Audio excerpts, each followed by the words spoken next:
All right. I am Josh. I am Banks. This is Odd Places, going somewhere with a virus. Viral. Josh, have you met any of your friends, or not met, or any of your friends have the virus?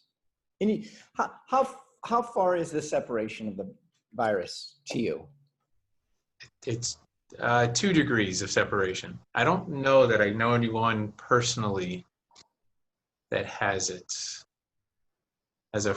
Not for sure. I've known people that think they might have had it in December, but no one currently that actually has it that I know. Right. So I have 2 people that I know that have had it and have gotten through it. Okay. 2 people roughly my age, 1 female, 1 male, that have gotten through it. I mean, That's good. Yeah, I guess it's good. The hell that they went through was terrible. I mean, it's like a terrible, terrible flu. So I don't know. What's that? No, it's that, and it's also the lasting effects. A lot of health experts are saying it does more permanent damage to the lungs as well. Nothing major, but things that can affect you long term, a little more chronic. Wow. And I mean, I don't want to sound like a Debbie Downer, but it's just a matter of time before someone close to me is gonna die from it.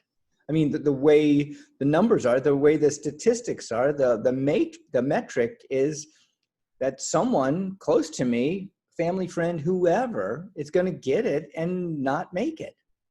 That's right. And I look at it as a responsibility that I have. I was just thinking about this in the car.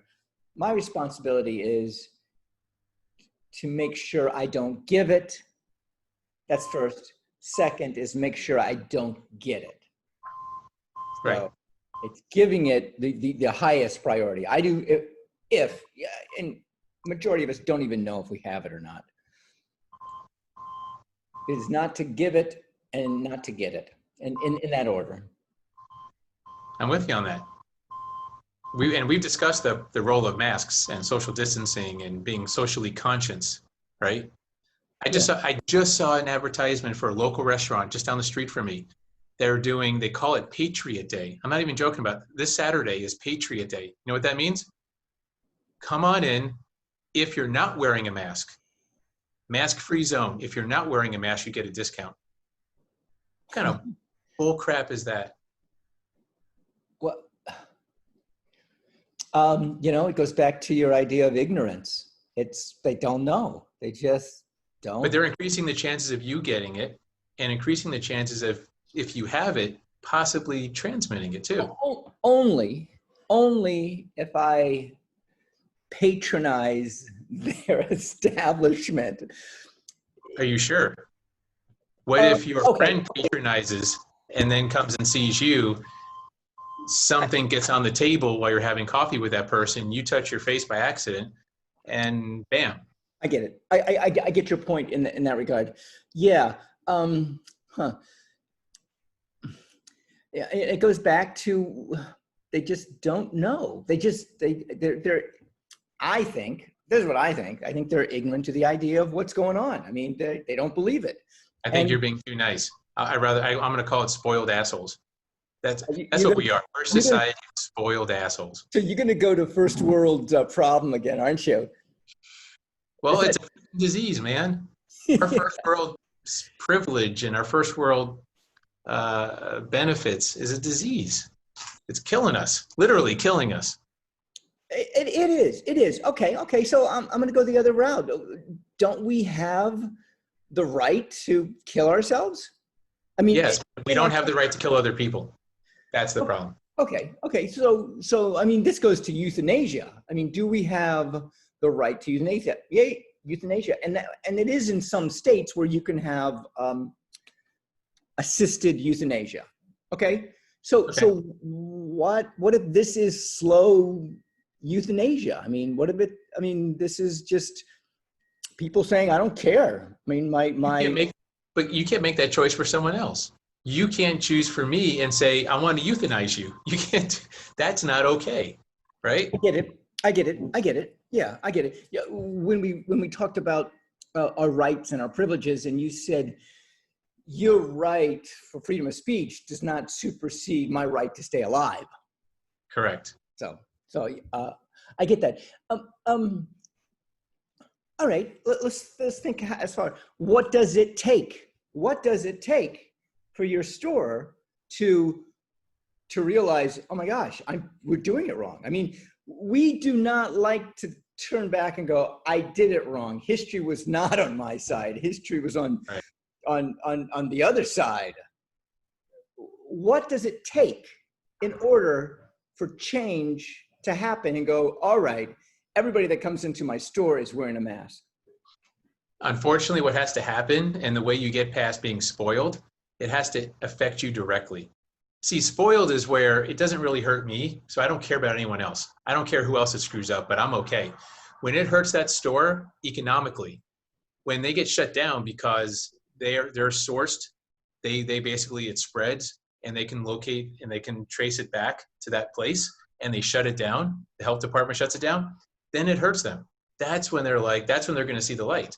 But unfortunately, until then, it's going to take a wake-up call. Well, that's economically. That's economically. Okay, so let's look at this. What is another aspect, another way that it can it be physically? Can one of the owners or a sister to the owner or a brother to the owner gets the virus and either becomes very sick and says, this is real, they're not making this stuff up, or they get it themselves and they realize 3 weeks they're in bed and they want to die and they don't want to get through it. Yeah.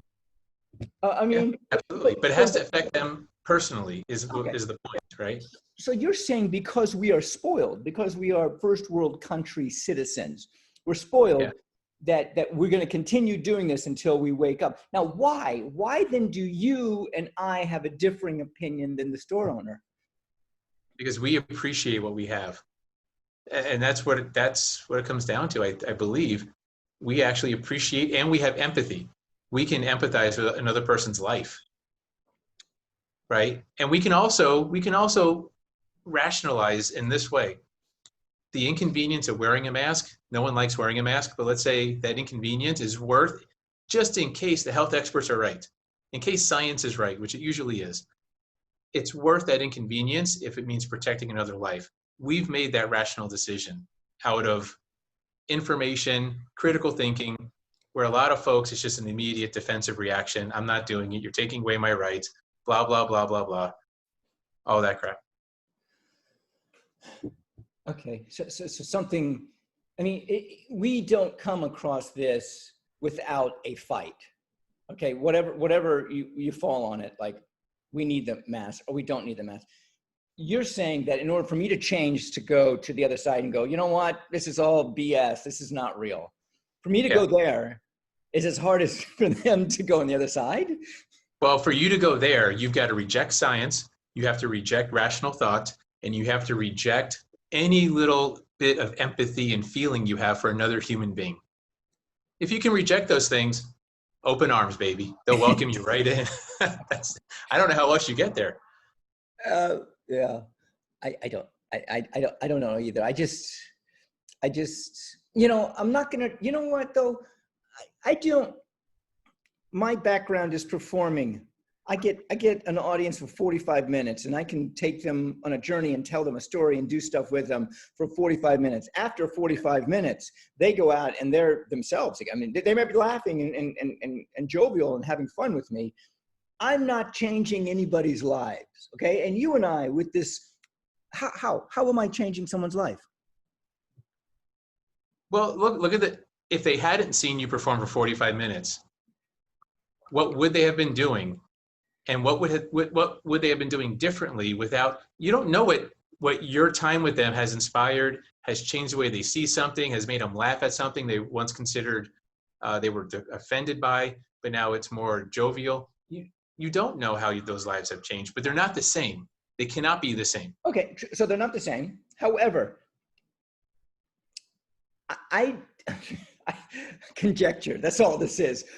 I feel that I influence them for 45 minutes. If they take a part of that with them, if they become more empathetic at the end of it and they walk away. I mean, I've seen art before. I've seen a movie before. I've walked away and been like, my God, I got to do something, been just moved. I get it. I totally get it. When sure, I'll do the show. I'll do the 45 minutes. They take it and they do whatever they want to with it. Do I expect them to change? No, I do not expect anything. Okay. I don't expect anything. How then, what can I do to, I don't know. It comes down to what I am. You are the freedom fighter and something warrior. And right? you're a billion hugs. What? And you're What? a billion hugs. Well, I'm a listener. That's what I am. I listen. You embrace. What? You embrace. Yeah. And that's what I do. If they take it and they accept it, fine. If they don't, I'm SOL. When I speak, there could be 1,000 people in the audience.